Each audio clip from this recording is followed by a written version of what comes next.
Thank you so much for your generosity tonight, Vermont. Very grateful, and I very much appreciate your sacrifice. I know shit's expensive as hell. Thank you so much for your help. I don't have Venmo or Cash App. Somebody else asked me about that. I just thought it'd be important to list it because Peter Thiel and Epstein's partners in crime, they all own all that. And doesn't matter which platform you use, you either have to have a physical address, which I don't. I could do Buy Me a Coffee, but even it's done by Stripe, and that's still the same PayPal mafia. One of my subscribers donated $50. I got 45 out of it, and it took a week for its transfer. I think it's a little quicker with Venmo and Cash App, but those you got to have, or even Google Pay, you got to have a physical address. They won't accept the P.O. box. Another way around that is gift cards. Tractor Supply is going to get a lot of my money for tarps. And pellets. I'm going to be burning pellets, special smokeless pellets in my wood stove. They're not going to be completely smokeless, but they're going to be a hell of a lot smokeless than burning wet, dry old wood. I don't care how good the wood is. And I've already got a small piece of hardware cloth, but I'd like to make a couple extra pellet baskets. I don't need to build my pellet baskets with legs because my wood stove has an ashtray and a grate, so I can put the fire underneath, and that'll give plenty of circulation for the pellets to burn, so they don't just smolder and smoke. But I still need some hardware cloth.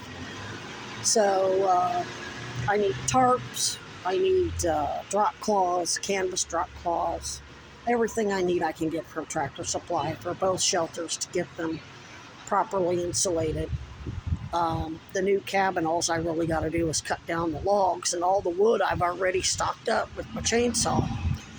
I'll have cordwood walls, but I got to obviously get it waterproof and sealed up to hold in the heat, because basically what you're doing is creating a micro environment.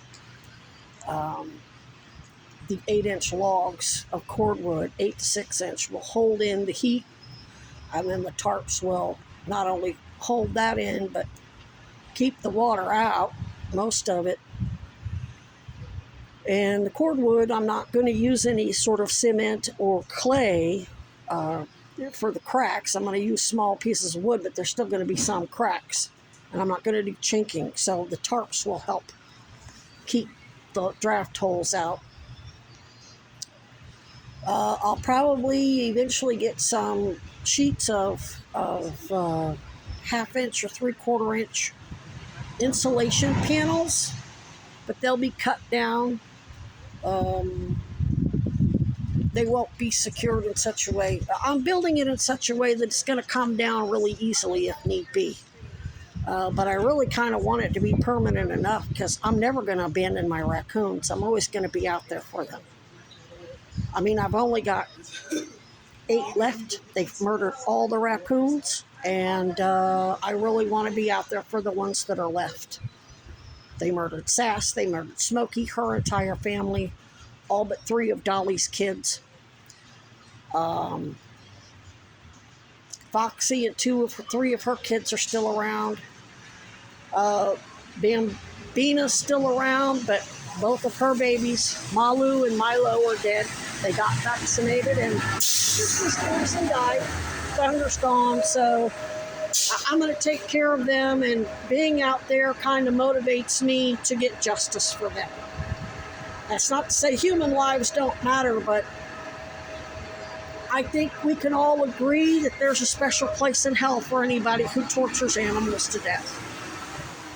And that's apolitical. Remember the squirrel and the raccoon in New York that got all that press? because Governor Hochul's Vermont wildlife, or her New York wildlife, or whoever it was, came in and confiscated the rat. I don't think they were. I think they were holdovers from Cuomo's administration. I don't think they were people handpicked by her. But I forgot their name. Peanut the squirrel, and I don't remember what the raccoon's name was.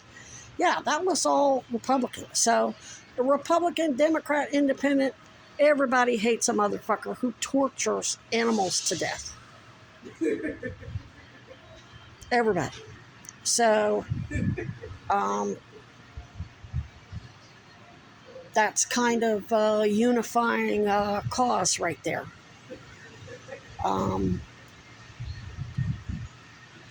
Yeah, of course I'm out here for the kids and globally and adults and elderly. That goes without saying.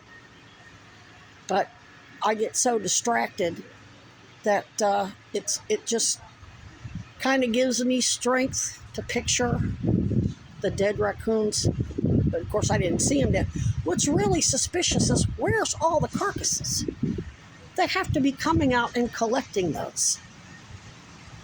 Or Cousy and the State Patrol, or JAG, or Hochul's FBI's coming out collecting them. I don't know.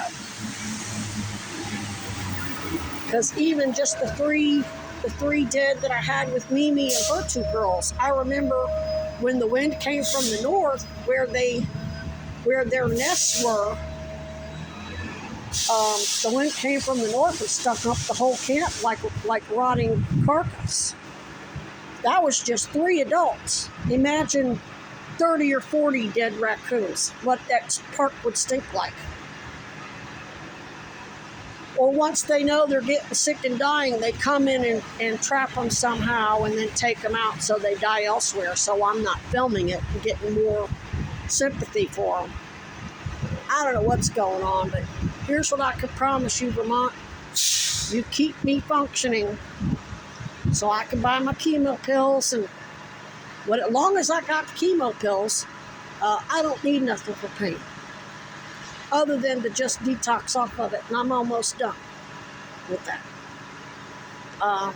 Another week and I'll be off Butte, as long as I can keep my chemo pills in me. That'll save that money that I've been spending on Butte that ain't working, doing shit. Not when the lung collapses anyway. That money can go towards other shit that I need. Chemo pills, whatever else. And the word's getting out that I'm buying them, because there's a whole lot of people in Vermont that aren't taking them. They know they're not working, and they're trying alternative therapies, though I don't know what that is. Probably diet, probably cutting out sugar, probably Gerson diet. Who knows? I don't know. I don't ask their business. And I don't want to know, because that could put whatever it is they're doing in jeopardy.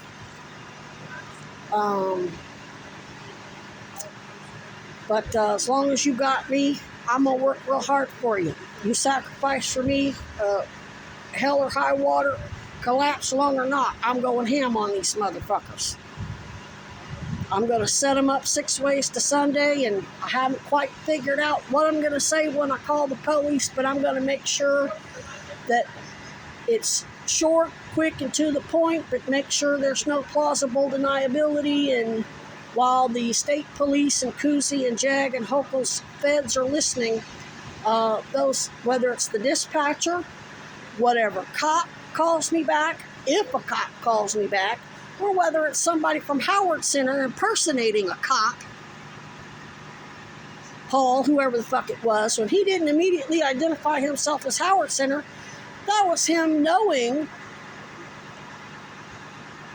that he didn't want to tip me off that whoever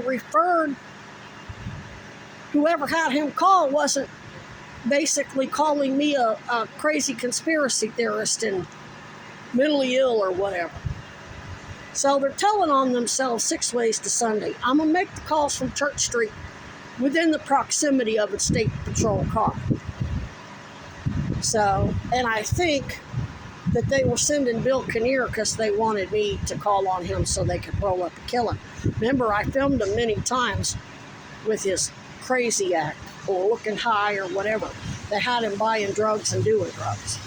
Probably so that when they kill him, they could say, oh, he was just a mentally ill addict or whatever. And I'm not going to help him.